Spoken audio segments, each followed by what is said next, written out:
what company are you from? Phil doesn't have a company. He freezes and starts thinking, wait a sec, what is my company?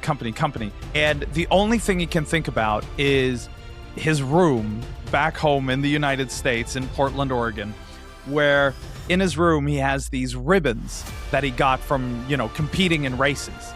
And he had these blue ribbons. I represent Blue Ribbon Sports of Portland, Oregon. They say, we can send you shoes to sell in the United States. We need the company name and we need your address.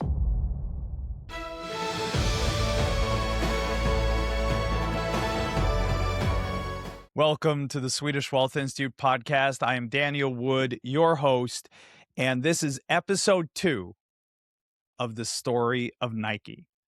Of course, we left Phil last time just coming to Japan, which means he hasn't actually even founded Nike yet. If you didn't listen to our first episode, please go and check that out. All this will make more sense if you do. But if you don't want to, that's completely fine. You can follow along from here. Let me quickly catch you up so you remember where we are. So Phil decided to go. He had exited Stanford, where he wrote a paper about how to create a new company. And that idea was to import shoes from Japan into the United States and undercut the German brands like Adidas on price. So he then decided with his friend Carter to do a world tour, traveling the world. They ended up in Hawaii together, where Carter decided to stay because of a woman. Phil decided to keep going, and he ends up at the age of 24 in November 1962. He is in Japan.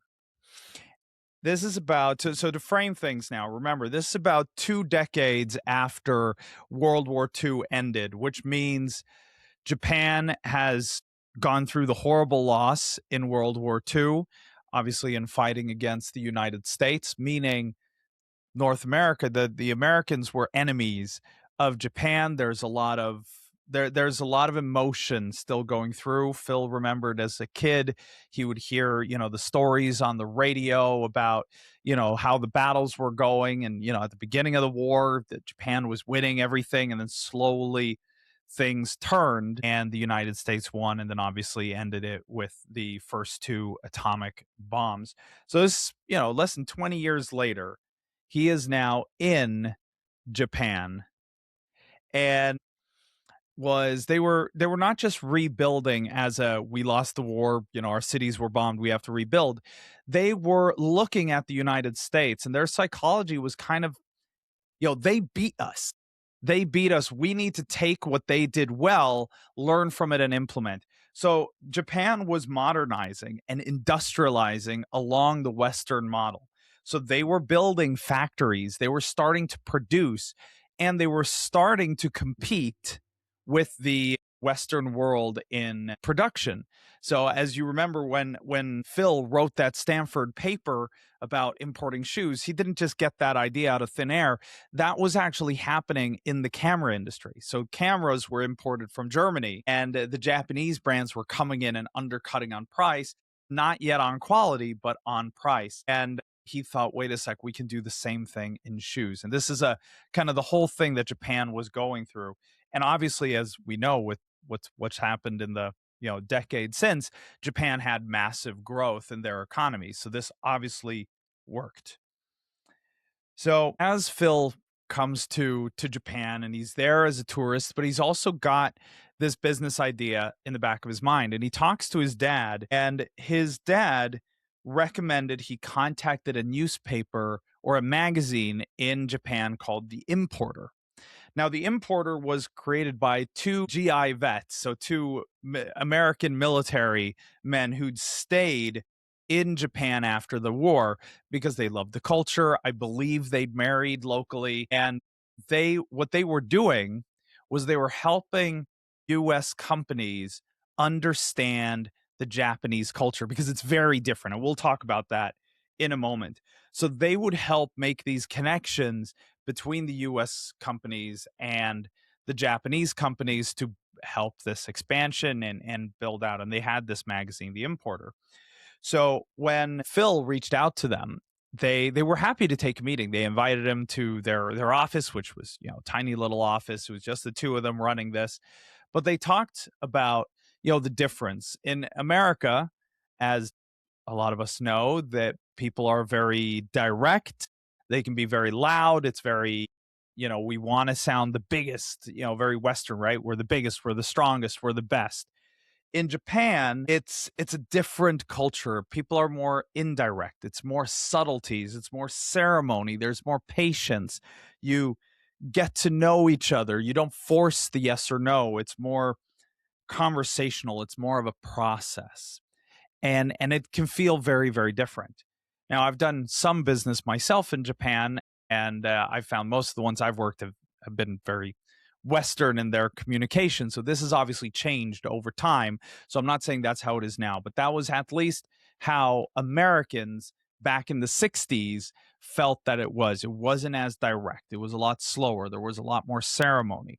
So it was a completely different experience. And this is what these GI vets were explaining to Phil, that this is different. And Phil, hearing this, was just like, this sounds amazing.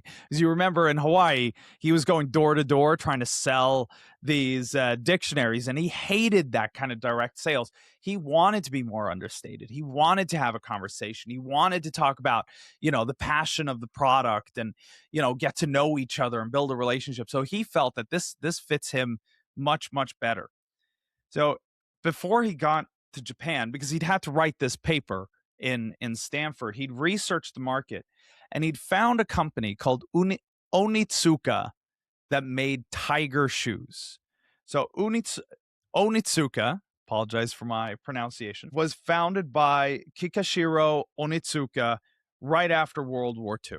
And they had grown over the 15 or so years. They had grown to be the one of the largest athletic shoemakers in Japan. So Phil, again, 24-year-old kid, no business experience, just come out of Harvard, calls the Onitsuka office and says that, hey, I'm an American. I want to look at importing shoes into the United States. I would like to have a meeting. And they said yes. And, he doesn't have a company, he doesn't have money, he doesn't have experience, but they say yes, because obviously he didn't explain all that in the phone. So he goes to Kobe.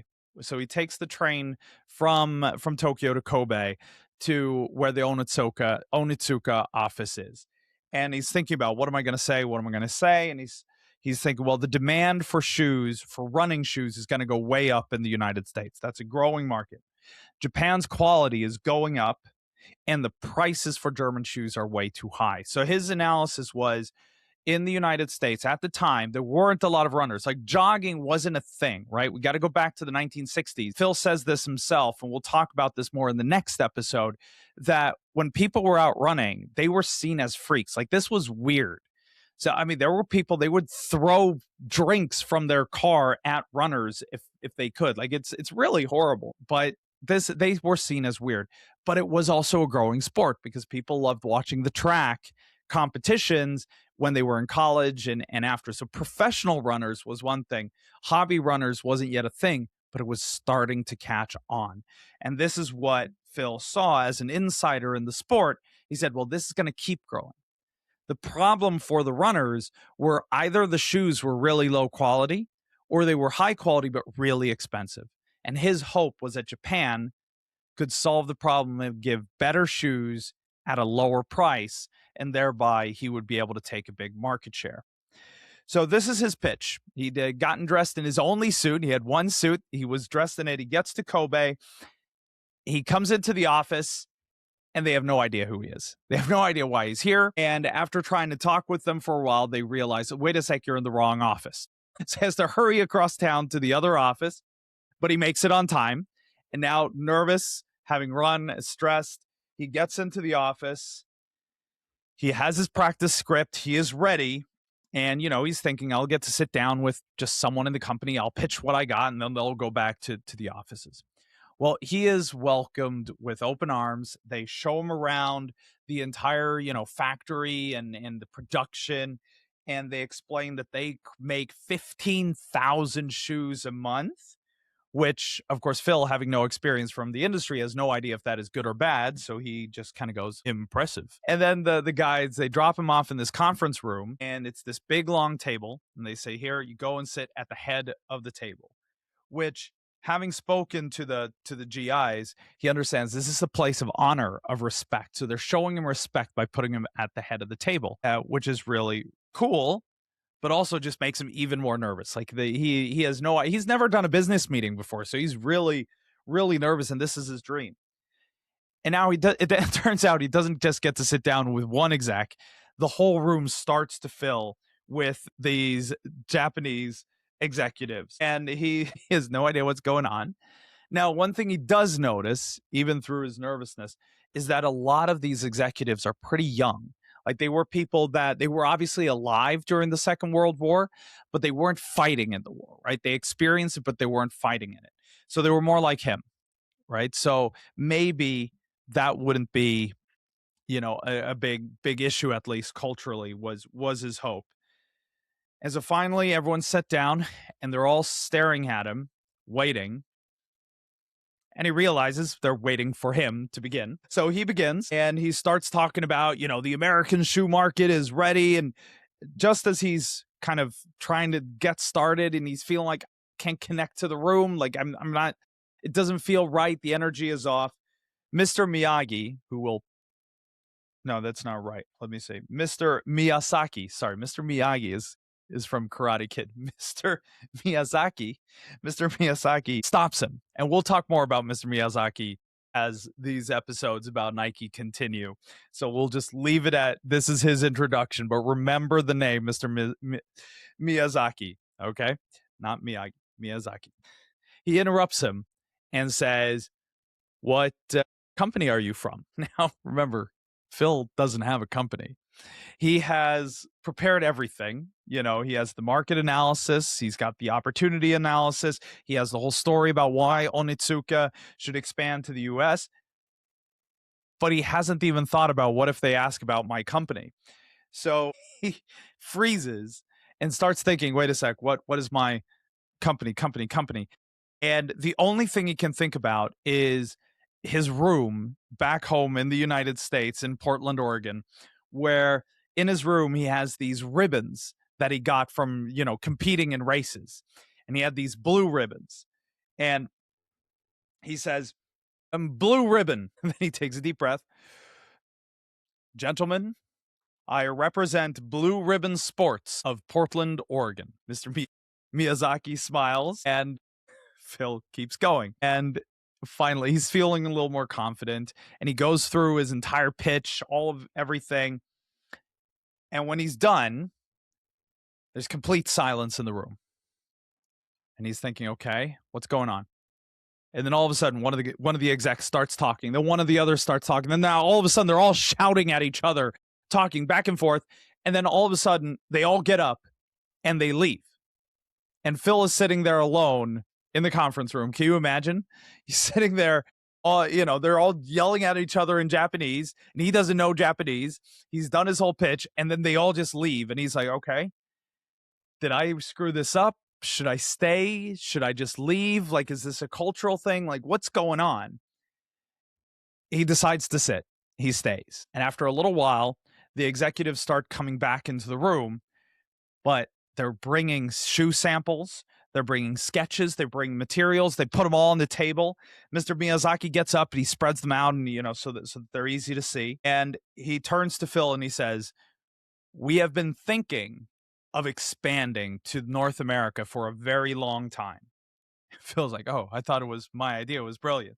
But he said, "We are very interested in this." And so they start looking at details. They start looking at shoes. They start looking at styles. They say, we can send you shoes to sell in the United States. Like, we can start trying this out. And they say, well, we need the company name and we need your address. And he says, well, it's Blue Ribbon Sports. And he gives his home address in his parents' house in Portland, Oregon.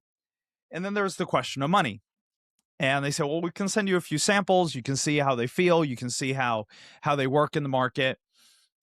And they agree that he's going to send them $50. Now, Phil doesn't have $50. He's a 24-year-old kid who's not worked a day in his life.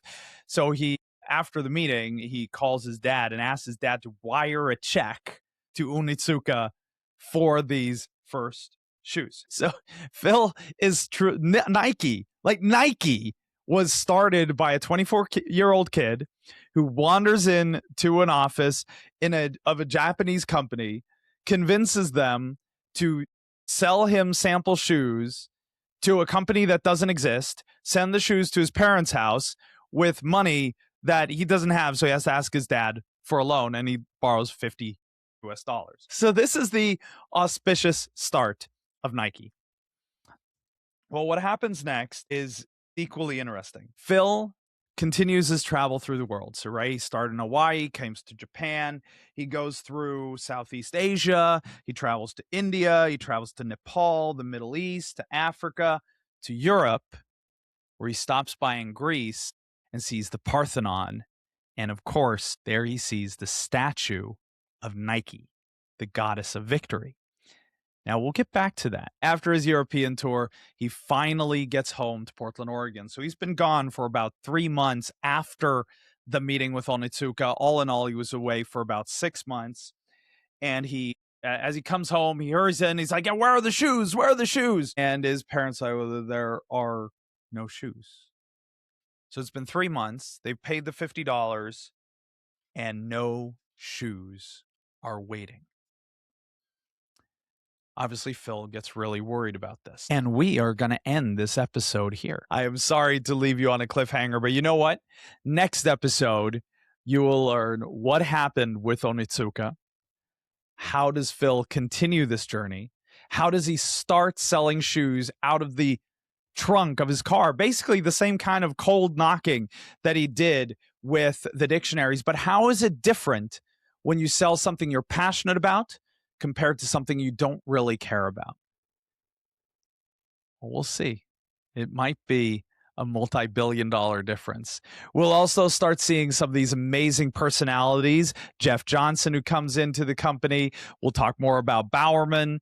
We'll talk more about some of the athletes that they start working with and continue this journey that ultimately, obviously, it comes with the partnership with Michael Jordan, the Just Do It campaign, the Nike logo and the swoosh, as well as how they expanded and basically took over sportswear, how the running market exploded. This story is absolutely amazing. And of course, don't forget, we're going to first see how Phil starts Blue Ribbon Sports, how that becomes Nike, and how during this journey, Nike gets thrown out of not one, but 2 banks for being too high risk and not a company they trust.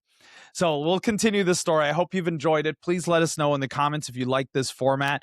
We have more interviews as well with entrepreneurs and experts coming, but I really enjoyed doing this format, so I hope you do as well.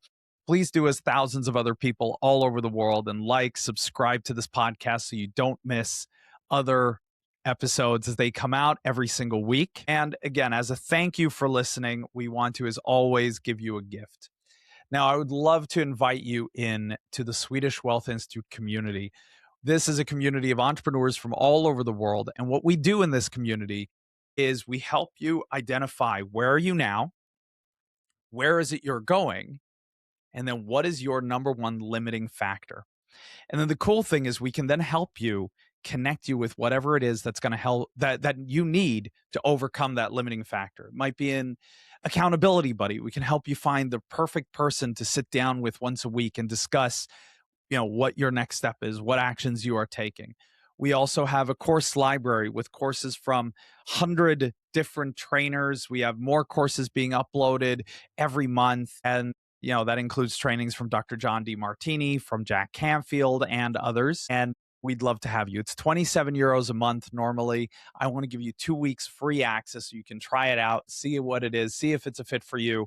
Obviously, you can cancel at any time. You have the link in the show notes. So again, thank you so much for joining us today, and I hope you look forward to the episode next week when finally Blue Ribbon Sports will be started and we will start meeting this core team that made Nike so successful. So thank you again for joining us. I'm Daniel Wood. This is the Swedish Wealth Institute podcast. See you next week.